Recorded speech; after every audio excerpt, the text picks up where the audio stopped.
अस्सलाम वालेकुम नाज़रीन, सिंध टीवी न्यूज़ के प्रोग्राम ब्यूरो टाइम से गॾु अज़हर गुल सरकी हाज़िर आहियां।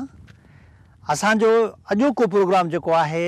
ॿोॾ वारी सूरत हाल जेका बणिजंदी आहे ऐं उन खां पोइ जेका तबाही अचे थी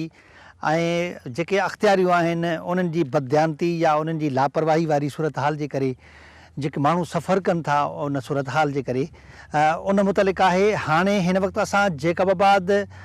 ज़िले ऐं बलूचिस्तान जे जाफ़राबाद ज़िले जे दंग वारे हंध ते बीठा आहियूं, जिते सिमशाख हिकिड़ो दंग आहे। सिमशाख जो परियों जेको पासो आहे उहो बलूचिस्तान जे ज़िले जाफ़राबाद वारे इलाइक़े में अची थो वञे ऐं ओरियां वारो पासो जेको उतरियों पासो आहे उहो जैकबाबाद ज़िले सिंध में अची थो वञे। उन हंध ते असां मौजूदु आहियूं। ख़ासि तौर ते जॾहिं ॿोॾ वारी सूरत हाल ईंदी आहे, सैलाबी सूरत हाल ईंदी आहे, त हीअ जेका सिमशाख आहे इहा जैकबाबाद जे लाइ हिकिड़ो ख़तरनाक सूरत हाल अख़्तियार करे वेंदी आहे। हिन सिमशाख में इन जे करे बि ख़तरनाक सूरत हाल पैदा थी वेंदी आहे त जेके कोयलू जे पहाड़नि तां बरसाती ॿोॾ जो पाणी हेठि ईंदो आहे उहो खीरथर खां बि क्रॉस कंदो, खीरथर खे बि टोड़े विझंदो आहे। खीरथर खां क्रॉस कंदे अची हैरदीन ड्रेन, बुनियादी तौर ते हिन जो जेको सरकारी तौर ते नालो आहे उहो हैरदीन ड्रेन हिन खे सॾियो वञे थो, पर आम लफ़्ज़नि में हिन खे सिमशाख करे सॾियो वेंदो आहे। उहो जॾहिं उन हैरदीन ड्रेन जा सिमशाख में दाख़िल थिए थो त पोइ हिन जी सूरत हाल नाज़िक थी वञे ऐं जैकबाबाद जे पासे वारो जेको कप आहे उन जो उहो टुड़ी पवे थो ऐं जैकबाबाद शहर तरफ़ बि पाणी वधे थो ऐं उहा ज़रात जेका सॼे इलाइक़े जी आहे, जेका सॼे बलूचिस्तान जा वारो पासो त हर हिकु तरीक़े सां उनजी सूबाई हुकूमत जी ज़िम्मेदारी हुजे थो, उहे सिक्योर कनि था। पर सिंध वारे पासे ॾे जैकबाबाद ॾे जॾहिं पाणी वधे थो त शहर बि सॼो ख़तरे में अची थो वञे ऐं उन खां अलावा उहो पाणी सॼे ज़िले खे लपेट में आणे थो छॾे वेंदे। जीअं 2010 वारी जेका महाॿोॾ आई हुई, उन महाॿोॾ में बि हिन सिमशाख जो वॾो हिकिड़ो किरदारु हो। हिन मां पाणी ओवरफ्लो करे, ओवरटॉपिंग करे उन कप खे सॼे खे ॻारे छॾियो हो। उहो पाणी जैकबाबाद तरफ़ वधणु लॻो हो ऐं उनखे पाणी जो रस्तो न हुजण जे करे उहो सॼो गड़ी खेरे वारो इलाइक़ो, इवन जेका इंतिज़ामी बददियानती ऐं नाअहली जे करे बलूचिस्तान जे जाफ़राबाद ज़िलो बि सॼो ॿुॾी वियो हो। जेकॾहिं वक़्तु आहे थो हिन सिमशाख मां पाणी गुज़ारे वञे हा, सिमशाख जा उहे कप मज़बूत हुजनि हा, त हीअ पाणी सिमशाख जी हैरदीन या ड्रेन वही वञी RBOD में दाख़िल थी वञे हा, शायदि उहो मंछर ताणी आसानी सां पाणी पहुचाए सघिजे हा ऐं हीअ बरसाति एॾी तबाही न आणे सघे हा। हिन वक़्तु जेका ॻाल्हि कई पई वई त हीअ जेका सिमशाख आहे या हैरदीन ड्रेन आहे उनजो सिंध वारो पासो जैकबाबाद ज़िले इंतिज़ामिया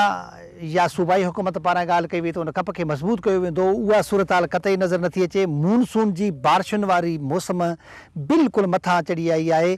इन सूरत में जेका ख़तरनाक सूरत हाल इम्कानी तौर ते थींदी उनखे कीअं फेस कबो, जॾहिं त हिन जो कप क़तई तौर ते इन कंडीशन में न आहिनि त कोई बि तरह सां को सैलाबी सूरत हाल खे बर्दाश्त करे सघनि। ज़ाहिर आहे चंद किलोमीटर 2-4 किलोमीटर बि न थींदा, 2-2.5 किलोमीटर जे फ़ासिले ते जैकबाबाद सिटी आहे। ज़ाहिर आहे उहो पाणी जैकबाबाद सिटी तरफ़ वधंदो, जेका इंतिहाई तबाहकुन सूरत हाल ख़ुदा न ख़ास्ता थी सघे थी।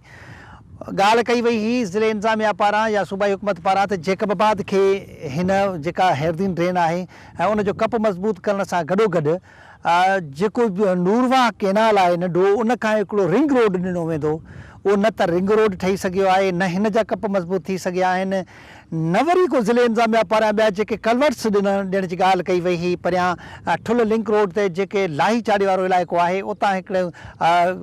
ब्रिज विझी करे उनखे हेठो कलवर्ट्स जी ॻाल्हि कई वई हुई, कलवर्ट्स ॾिना वेंदा ऐं हिकिड़ो बाईपास रोड आहे उनखे कलवर्ट्स ॾिना वेंदा त जीअं पाणी खे हिकिड़ो रस्तो ॾिनो वञे। कंहिं बि तरह सां उहो समूरो अमल न थी सघियो आहे, जंहिंजे करे ख़तरनाक सूरत हाल थी सघे थी।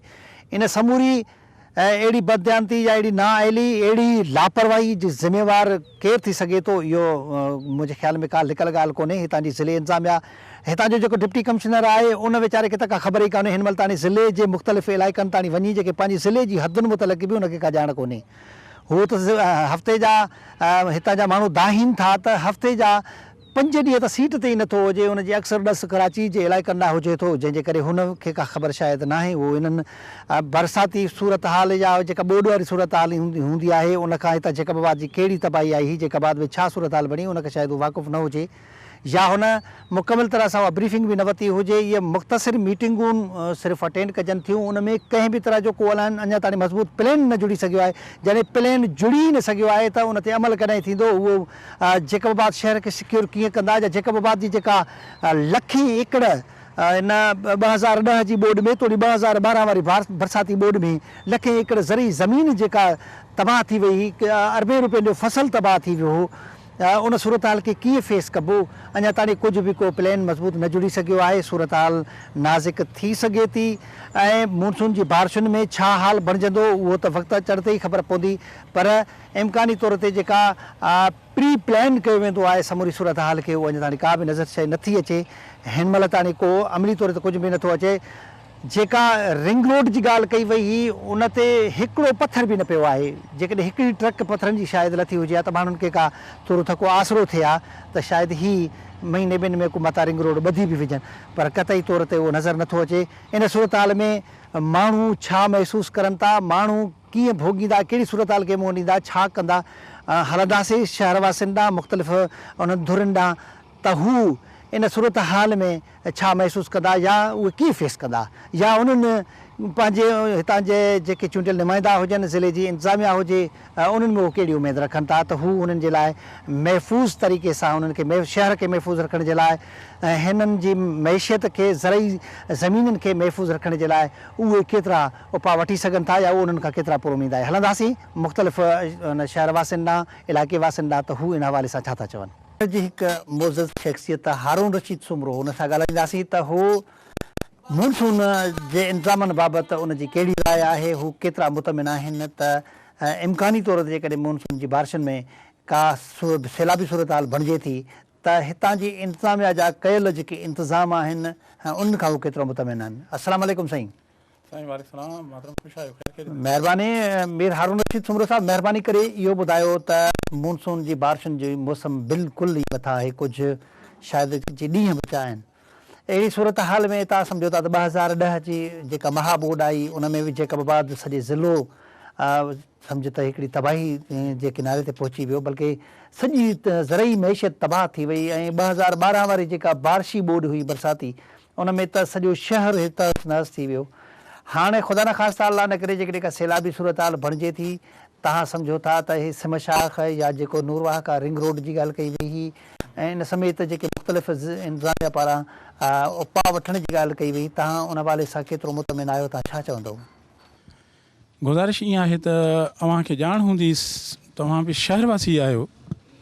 त मुंहिंजी नज़र में हिन गवर्नमेंट कंहिं क़िस्म जा को बि उपाउ न वरिता अथऊं, न को अहिड़ी तयारी बि लॻे थी पई। तव्हां इहो बि महसूसु कंदा हूंदव त हिते जेकॾहिं का पाणी नाली जो ओवर थी थो वञे त उहो सॼो रोड ते हलियो थो अचे। ऐं हिकिड़ी ॿी ॻाल्हि तव्हांखे ॿुधाइणु चाहियां थो, तव्हां भली उते वञी सर्वे करे ॾिसो त जेके पाणी जो वेंदड़ रस्तो आहे उते हितां जा जेके हाकिम आहिनि, हिन वक़्तु जेके गवर्नमेंट में वेठल आहिनि, उन्हनि जे के मिटनि माइटनि जो कब्ज़ो लॻो पियो आहे। ऐं मूंखे नथो लॻे त को बि अहिड़े क़िस्म जी का तयारी थी आहे। पर जेकॾहिं अल्लाह न करे का सैलाबी सूरत हाल हेॾे शहर ताईं अचे थी, जेकॾहिं बारिशी ॿोॾि मानसून जे हवाले सां हिते अचे थी, त शहरवासी वटि कहिड़ो ऑप्शन आहे, छा कंदा? जीअं हमेशह ॿिन्ही सैलाबनि में थींदो आयो आहे, हक़ीक़त इहा आहे त हिन वक़्तु जेको मुसलसल 3 दफ़ा ॿोॾि जेकी आहे, 2 दफ़ा ॿोॾि आई आहे, इन में शहरवासी बिल्कुलु टुटी पिया आहिनि। ख़ासि करे असांजो ज़मींदार तबिको, कारोबारी तबिको, हिकु त बिजली जो इहो आज़ार वहियल लॻो पियो आहे ऐं इन खां अलावा इहो मुसलसल जेको सैलाबी सिलसिलो थियो आहे, इन में असांजे ख़ासि करे असांजे ज़िले खे वॾो नुक़सानु आयो आहे। भर पासे बलूचिस्तान जा कुझु जेके टुकड़ा आहिनि उन्हनि खे बेइंतिहा नुक़सानु आयो आहे, बेइंतिहा बेरोज़गारी वधी आहे। इन हवाले सां ॾाढो ॾुख ऐं अफ़सोस सां चवणो थो पए, मां सम्झां थो माण्हू मरण ऐं ख़ुदकुशी करण ते क़बूल कंदा, कोई वञण जहिड़ो कोन्हे को।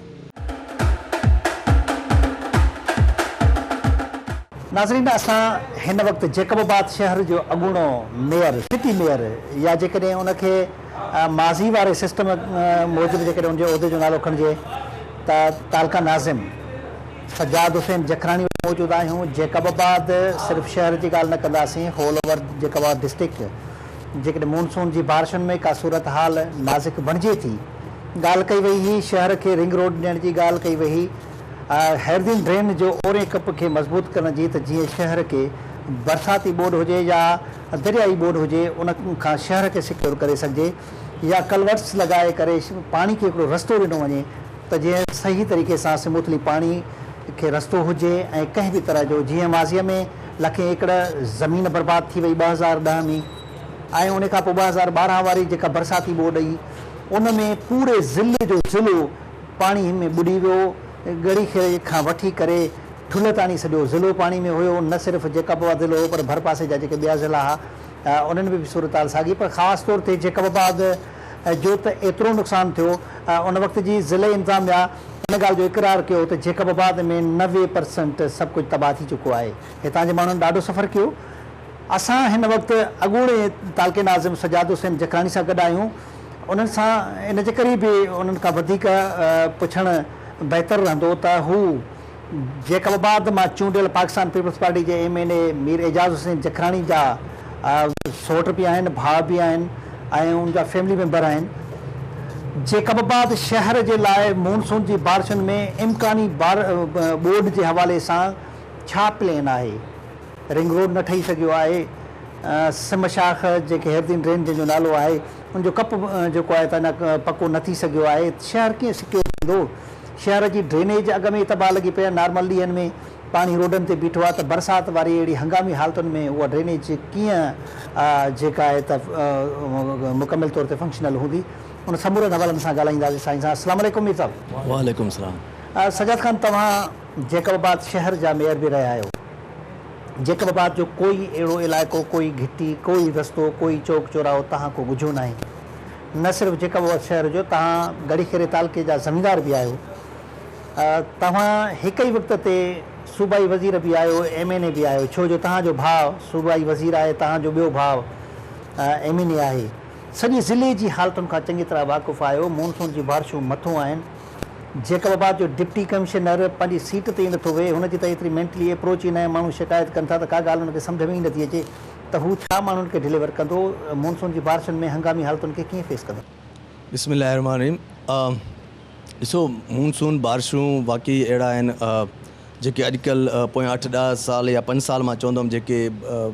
जेके ग्लोबली जेको वेदर चेंज थियो आहे उन सां बरसातूं बि अनटाइमिंग बरसाति थियनि था काफ़ी बरसाति थियनि था जेको उनजो तव्हां पाण शायदि जेको 2010 जो जेको सैलाब आयो ऐं जंहिंमें जेकबाबाद खे नुक़सानु थियो वरी 2012 जेकी बरसाति हुई तबाहकुन बरसाति हुई जेको हिस्ट्री में एतिरी बरसाति न थी वाक़ई बिल्कुलु उहा आहे पर ॾिसो हाणे इहो एज़ अ होल हिकिड़ो प्लान थियणु खपे सॼो डिस्ट्रिक्ट जो जीअं को बंदि टुटे थो ख़ुदा न ख़ास्ता टोड़ी बंदि जी टुटियो उनजे लाइ छा लाइमल कजे इन जे लाइ असां अॻे बि मीर एजाज़ ख़ान कोशिशि वरिती कैमली शाह साहब सां डिस्कस थिया उन्हनि पाण बि चीफ मिनिस्टर साहब अॻे पाण बि विज़िट करियो जेकबाबाद जो इहे सीरियस इशूज़ आहिनि जंहिंखे हलणु थियणु खपे जंहिंखे असां पाण बि ज़मीनदार आहियूं ऐं असांजो बि गुज़र सफ़र इन एग्रीकल्चर ते आहे अगरि एग्रीकल्चर सॼो जेको इलाइक़ो आहे अपर सिंध मोस्टली सॼो सिंधी एग्रीकल्चर बेस आहे मगर असां त सफ़ा सारी जा जेके फसल ज़मीनदार आहियूं असांजो गुज़र सफ़र इन ते आहे असां त चाहींदासीं कि एग्रीकल्चर असांजो वधीक स्ट्रॉन्ग हुजे ऐं सिक्योर्ड हुजे कि अहिड़ी कुदरती आफ़तनि खे कीअं मुंहुं ॾिजे बाक़ी ॾिसो जेको तबाही थियो जेकी तव्हां रिंग रोड जी ॻाल्हि था कयो जेको सिमशाख आहे जेको आहे बेसिकली इहो बिलोंग्स टू बलोचिस्तान जो सिंध सां जो को वास्तो न आहे ऐं असां इहो बि एजाज़ ख़ान इहो बि कोशिशि कई आहे कि मां सिमशाख बि जेकबाबाद जो कढायां जेको एज़ अ सिमशाख बि कमु करे ऐं बरसाति ड्रेन बि थिए जेको पाणी निकिरे बाक़ी इहो कोशिशि आहे पंहिंजे जाइ ते बाक़ी हाणे जेकी ॻाल्हि आहे काफ़ी रोड रस्ता उनजे लाइ स्पेशल पैकेज मीर साहब वरितो आहे कैमली शाह साहब खां आसिफ़ साहब जी महिरबानी सां 60-40 करोड़ जो अप्रूव थियो आहे जेको 2-3 महीननि में उनजो कमु थींदो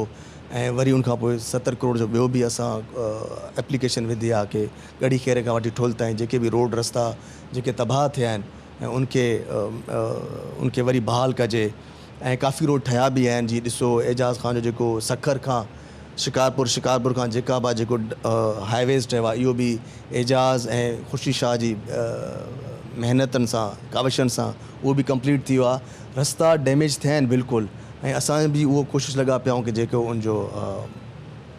उनखे वरी बहाल कजे साईं ॾिसो न, तव्हां ॻाल्हि था कयो त एतिरा करोड़े रुपयनि जा तव्हां रोड्स वरिता आहिनि, CM डायरेक्टिव आयो आहे 40 करोड़ जो या 70 करोड़ जी ॿी पैकेज जी तव्हां ॻाल्हि था कयो, इहो समूरे कम्युनिकेशन वारे शोबे ते तव्हांजो ख़र्चु थींदो।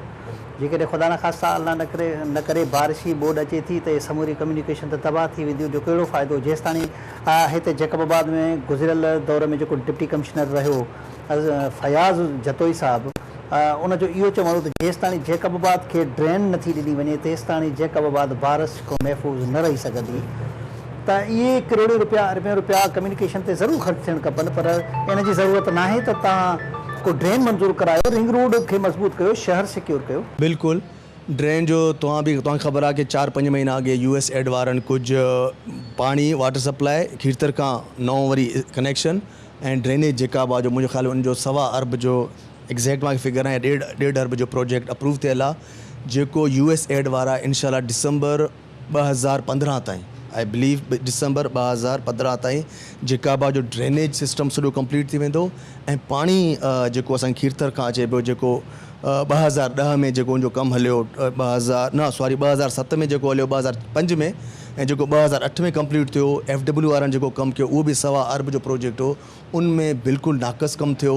जेको आबादी जे लिहाज़ सां जेको उनखे पाइप्स जेके उनखे साइज़ में जेके पाइप्स उनखे विछाइणा हुया शहर में उन्हनि न कया, उन अधूरो कमु करे FW वारा छॾे विया ऐं उनजो त शायदि 2008 में नवंबर मां टेक ओवर कयो पाणी जो, त उहो जेतिरे ताईं मां फेबरवरी 2010 तां हुयुमि त जैकाबाद में मुंहिंजी पंहिंजी जेकी पर्सनल जेकी कोशिशि हुई मां पाणी सप्लाई कराईंदुमि। जॾहिं मां 2010 जे फेबरवरी में ऑफिस छॾे हुयुमि, पोइ डिफरेंट TMOs आया, डिफरेंट ऑफिसर आया, उनखे ॼाण न हुई, मुख़्तलिफ़ शहरनि जा आया, को 2 महीनो रहे पियो, को 3 महीनो रहे,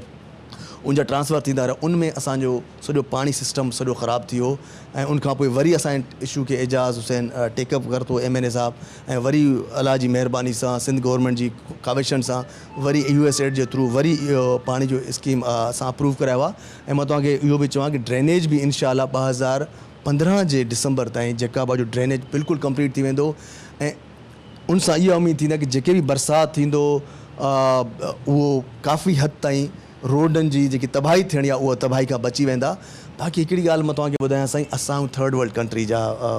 बरसातूं लंडन में बि अमेरिका में बि किथे किथे बि थींदा आहिनि, जेकी एतिरी बरसाति जेकी तबाही वारी बरसाति हूंदो आहे उनजो हल कंहिं बि मुल्क में बि न आहे, उनमें बि हफ़्तो 10 ॾींहं लॻंदो आहे उनखे ड्रेन आउट करणो आहे। पर इन जो मतिलबु न आहे कि असां ॿियनि मुल्कनि खे ॾिसी पंहिंजो चुप करे वियूं, पर इहो मां आहे कि इनशाला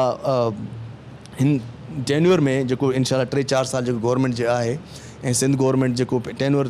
कंप्लीट थियण ताईं मां तव्हांखे यकीन थो ॾियारां कि जैकाबाद में रोडनि जी असां ॼार विछाईंदासीं इनशाला तरक़ियाती कमनि जो, ऐं ड्रेनेज बि कंप्लीट थी वेंदो ऐं इनशाला जैकाबाद माण्हुनि खे असां पाणी जो बि तोहफ़ो ॾींदासीं इनशाला। कुझु तव्हांजे हितां जे माण्हुनि जो तव्हां ते इहो इल्ज़ाम आहे, तव्हां पंहिंजे तालके नाज़िम जे दौर में जेको वाटर सप्लाई जो मेगा प्रोजेक्ट हो, चवनि था त अॻूणे तालका नाज़िम सज्जाद हुसैन जखराणी जे ग़ैर संजीदा रवैये जे करे उहो बर्बादु थी वियो। ज़रूरु असांजा जेके मुखालिफ़ हूंदा उहो तव्हां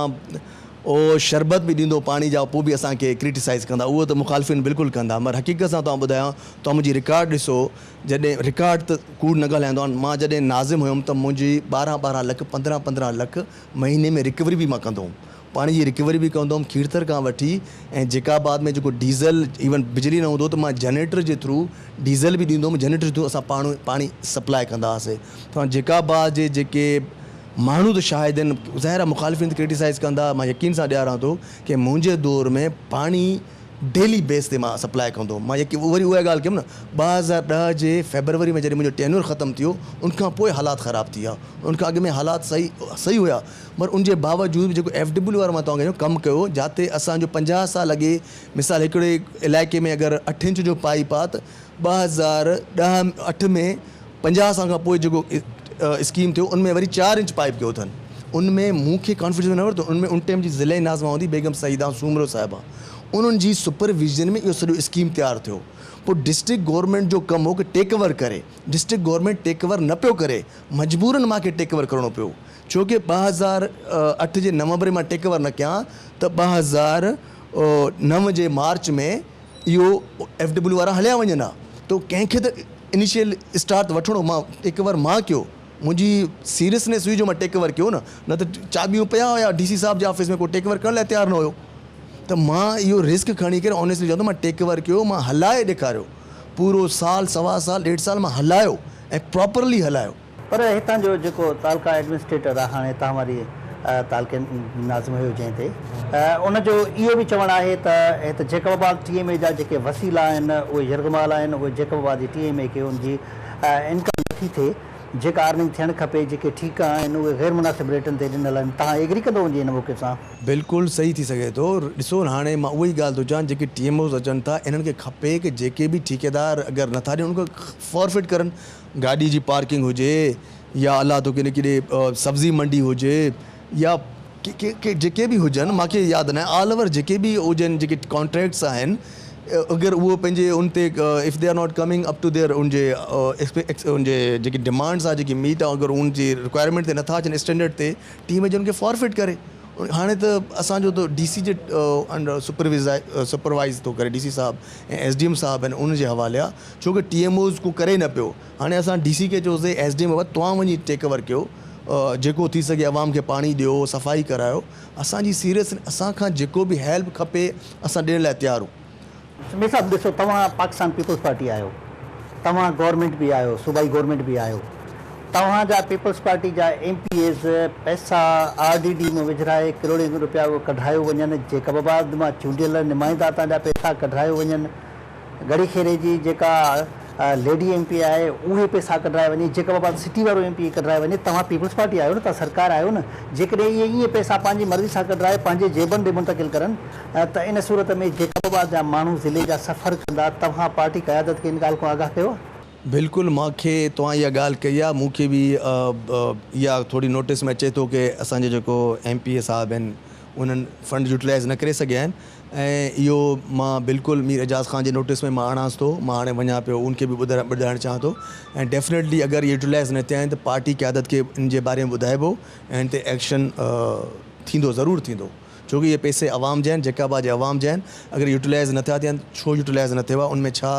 प्रॉब्लम मूंखे ख़बर न आहे, उहो ज़ाहिर आहे उनखां इहा पेशी थियणु खपे ऐं इनखां इहा वज़ाहत वठंदासीं कि छा थियो आहे, छो न इहे कमु थिया, यूटिलाइज़ फंड्स छो न थिया। तव्हां जेकबाबाद ज़िले वासियुनि खे एजाज़ हुसैन जखरानी साहब ऐं सूबाई वज़ीर मुमताज़ हुसैन जखरानी साहब जे तरफ़ां यकीन ॾियारींदव त हितां जेकबाबाद जे माण्हुनि खे सैलाबी बोर्ड खां सिक्योर करण जे लाइ का ड्रेन कढाई वेंदी, उहो केतिरे अरसे ताईं मुमकिन थी सघंदो? ड्रेन सैलाब जी त मां नथो चई सघां, पर जेकाबाद शहर जी जेका ड्रेनेज जो प्रॉब्लम आहे उहो इनशाअल्लाह साल ॿिनि में हल थी वेंदो, इनशाअल्लाह ताला पाणी जो मसइलो हल थी वेंदो। सैलाबी सूरत में त उहो त असां रिक्वेस्ट करे था, सिंध गवर्नमेंट खे रिक्वेस्ट करे था सघूं, उहो त हिकिड़ो MP MNA त पंहिंजो, असां सिंध गवर्नमेंट आहियूं मगर we are not the authority, असां बि सिंध गवर्नमेंट जा हिसा आहियूं, मगर CM साहब इज़ द बॉस आहे, उहा ई अथॉरिटी आहे, उनखे असां पंहिंजो रिक्वेस्ट कंदासीं कि अॻे बि CM साहब ॾिसी जेका 2010 में जेको सैलाब आयो, जेको तबाही मची, उनमें बि तव्हांखे यादि हूंदो कि सभिनीनि चूं कि जेकाबाद शहर ॿुॾी वेंदो, पर इन में बि असां शाबस था ॾियूं, असां जज था कयूं मीर एजाज़ हुसैन खे, जेको तव्हां पाण शाहिद हो कि सॼो महीनो हिते शहर में कैंप हणी वेही रहियो ऐं जेकाबाद शहर खे जेको पाणी खां बचाए, ज़ाहिरा सैलाबी पाणी खां बचाए। भला हाणे ईअं त न थींदो, 2010 जी बोर्ड में हिकिड़ो MNA एजाज़ हुसैन जखरानी, हिकिड़ी लेडी MP आशा कोसो नज़र आयूं,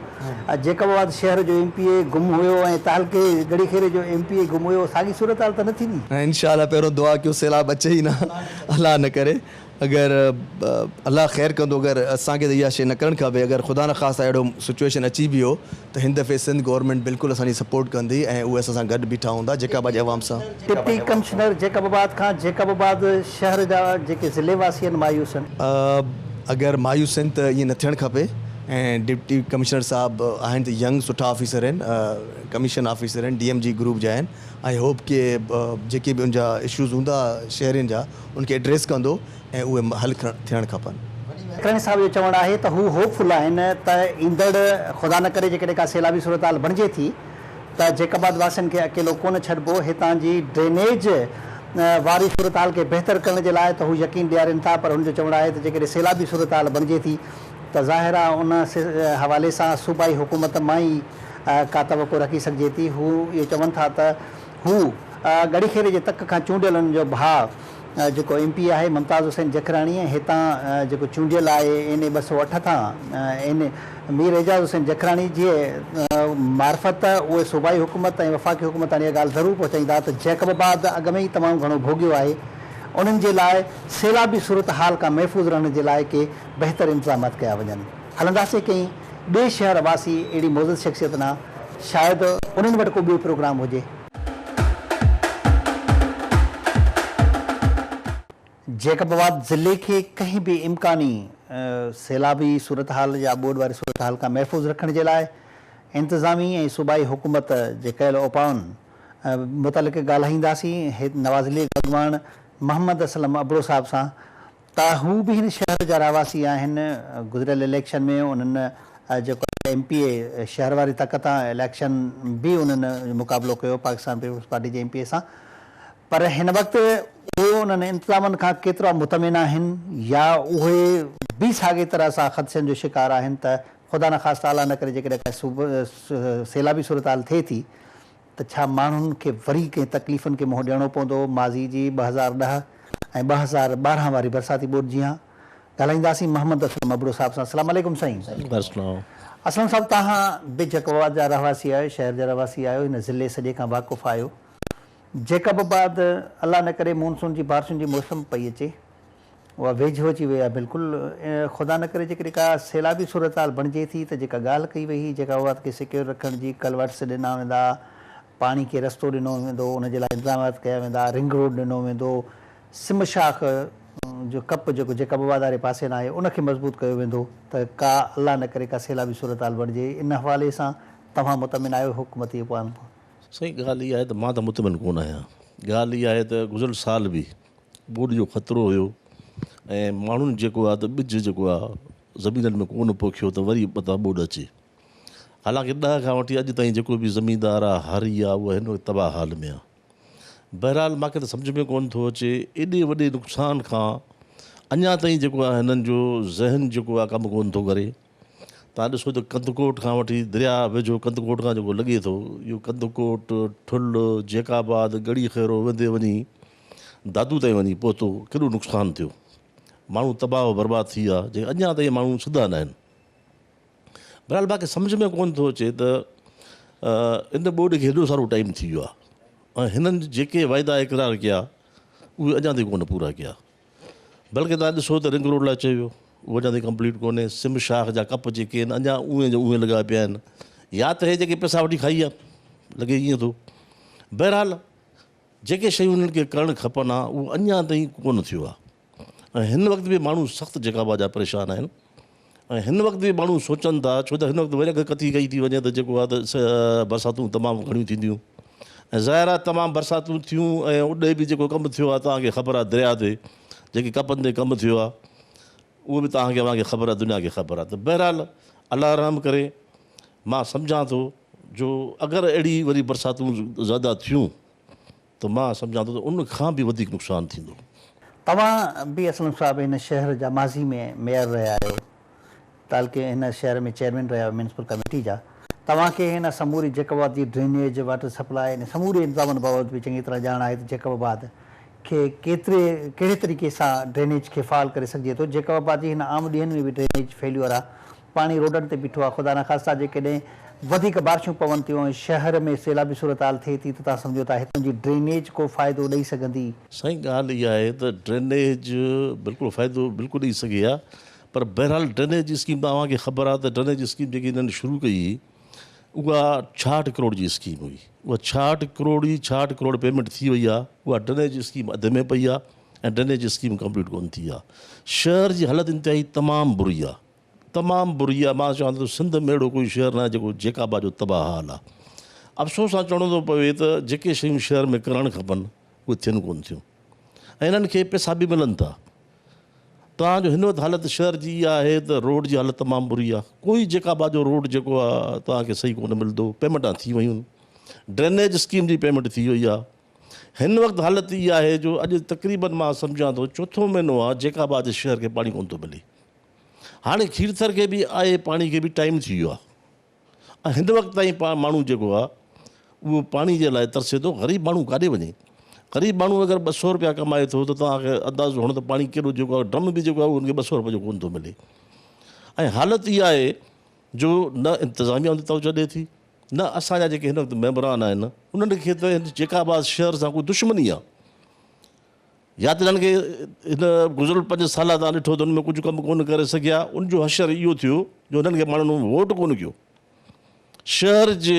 99 पोलिंगनि मां 97 पहिरियों पोलिंगनि हारियूं, उनजे बावजूदि हिननि खे कोई फ़िक्र कोन्हे। ऐं जेकाबाद जो खीरथर मां पाणी अचे थो उहो तक़रीबन मां सम्झां थो अॼु 20 ॾींहं आहे तलाउ भरिया पिया आहिनि,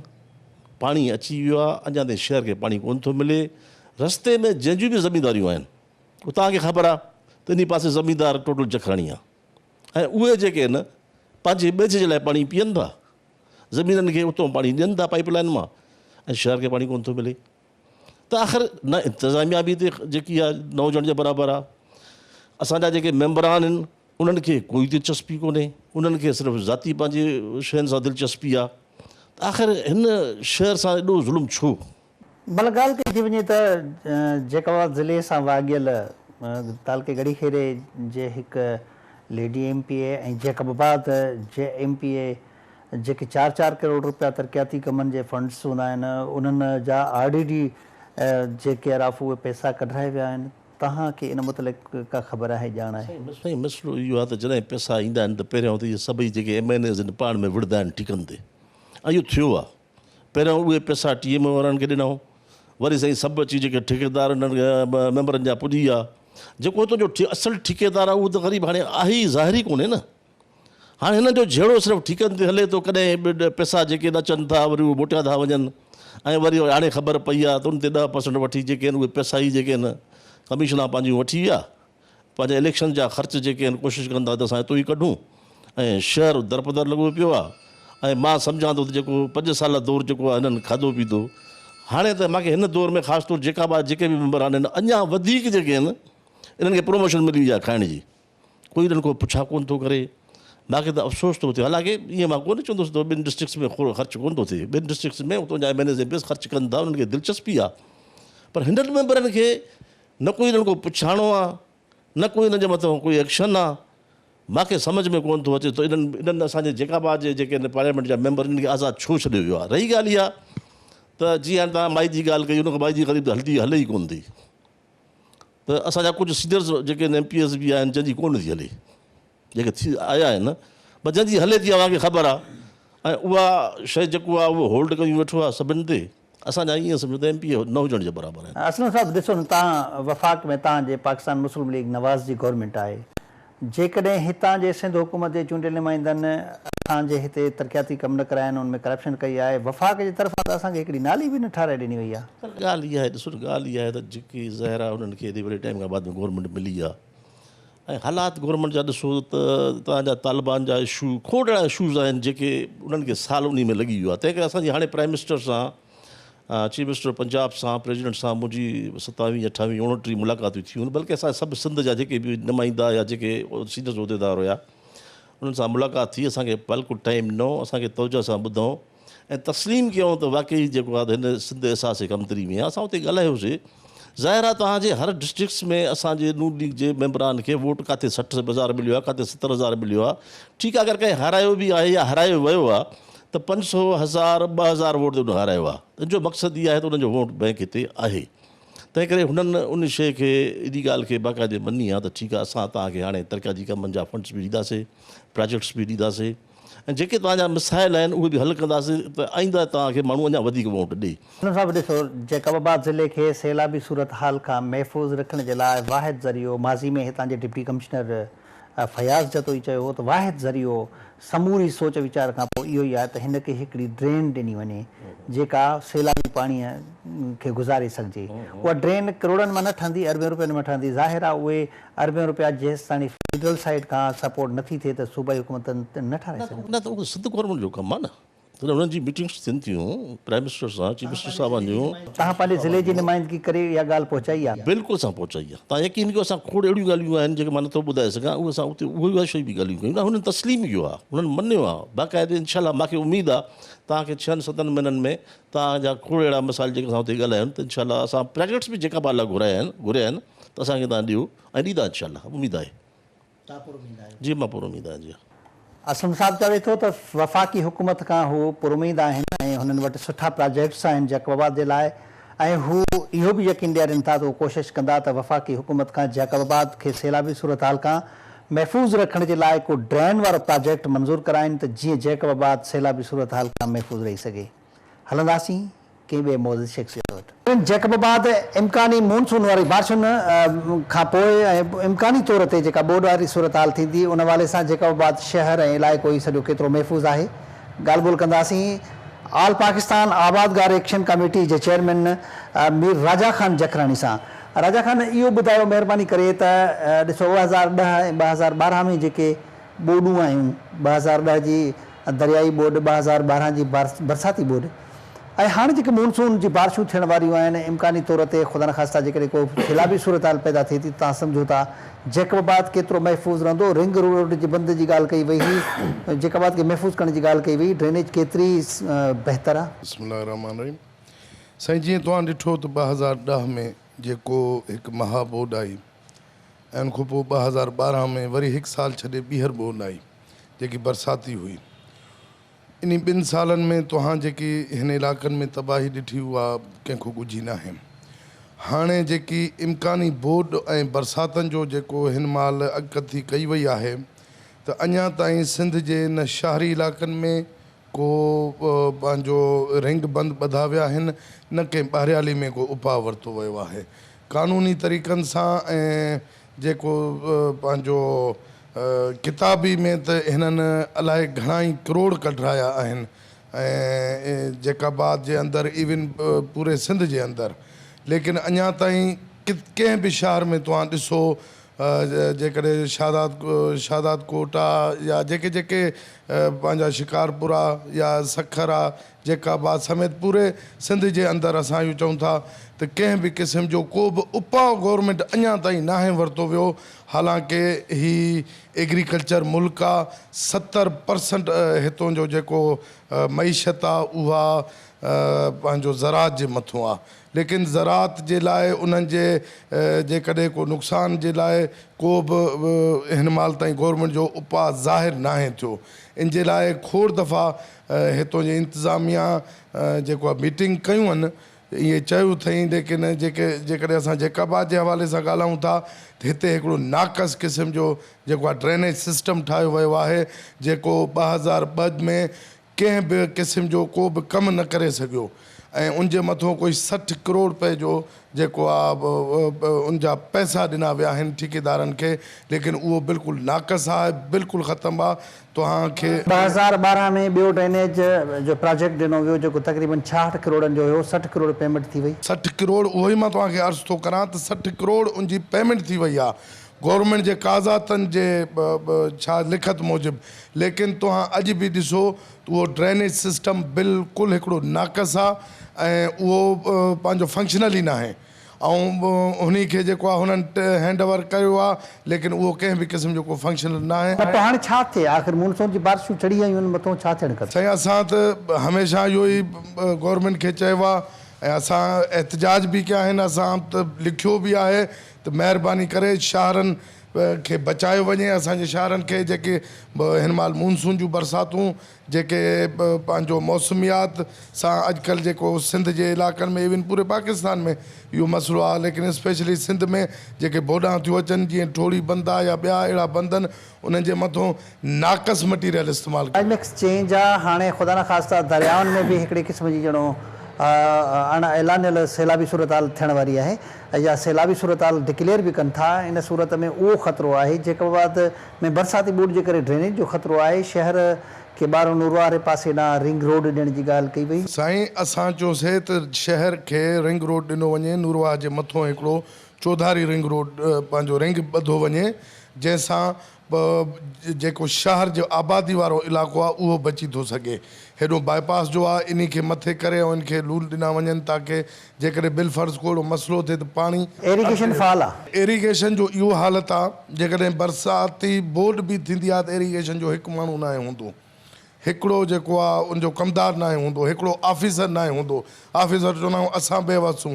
करोड़े अरबे रुपयनि जा हिननि जेके हिन बजट हिननि खया आहिनि गवर्नमेंट खां, अची ॿुधाइनि त कमु कहिड़ो थियो आहे शहर में, काथे थियो आहे। कमिश्नर को केतिरो तापरो ईंदो त उहो इंतज़ाम संभाले वठंदो? जैकाबाद में हर चौथे पंजे महीने हिकिड़ो नओं डिप्टी कमिश्नर अचे थो